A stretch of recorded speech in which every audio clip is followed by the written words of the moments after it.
Edward and the Coaches. It was a beautiful summer's day on the island of Sodor. All the engines were very busy.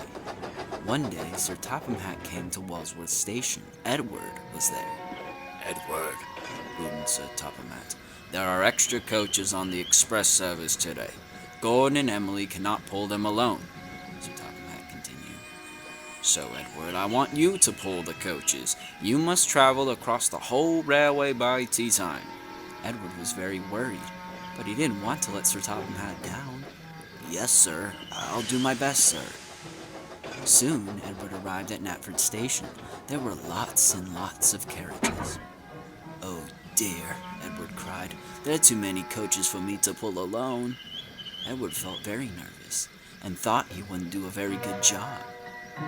Edward was soon coupled up to the express coaches. "I must hurry.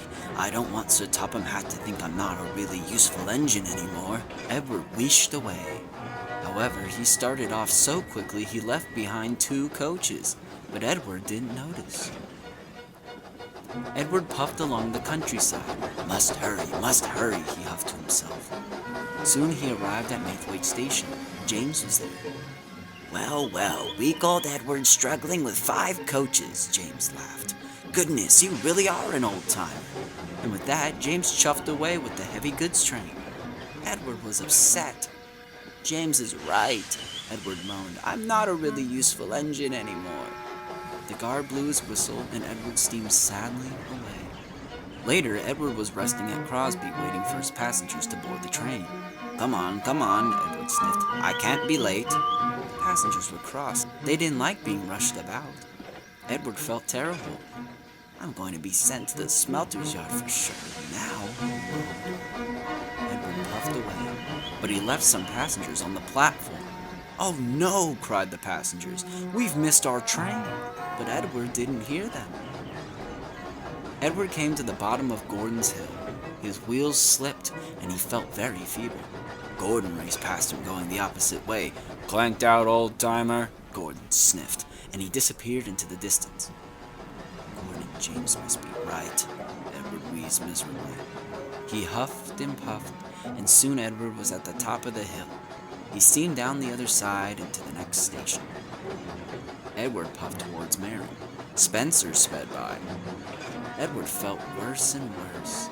"I hope there are no other engines at the station," Edward puffed. However, when Edward puffed into the station, Emily was there. She was collecting passengers to take to Blacklock.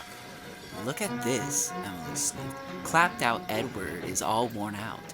You should be in a museum." And Emily chuffed quickly away. "She's right," Edward pouted. "I do belong in a museum." Edward raced away quickly, leaving even more passengers at the station. Edward puffed into Knapford Station. Sir Topham Hatt was there.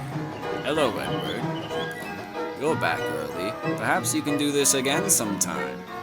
"No, sir, I don't want to do that again," Edward replied sadly. Sir Topham Hatt was surprised. "Why ever not, Edward?" Eventually, Edward plucked up courage and explained everything to Sir Topham Hatt. He looked very cross. Edward was worried. He thought Sir Topham Hatt was going to scrap him for sure now. "Edward," Sir Topham Hatt boomed, "if you couldn't pull the train, you should have just said something." Edward was upset. "I'm sorry, sir. I was afraid that if I didn't pull the train, you wouldn't think I was a really useful engine," Edward moaned. "You must fix everything you did wrong," Sir Topham Hatt said firmly. Edward knew he was right. So Edward collected the coaches from the station. "I must find my left passengers," Edward puffed, and he raced to Crosby to pick up the first group of angry passengers. "I'm sorry I left you behind," Edward said. The passengers could see Edward was sorry, so they couldn't stay mad. Then Edward arrived at Marion. Diesel was there. Well, hello, old-timer. Getting ready for the scrap heap?" Diesel laughed. Edward ignored him, and he steamed swiftly away. Edward puffed back to Knapford just in time. Sir Topham Hatt was delighted.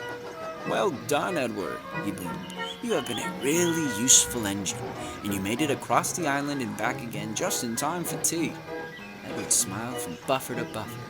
and he didn't need anyone to tell him that he'd been a really useful engine.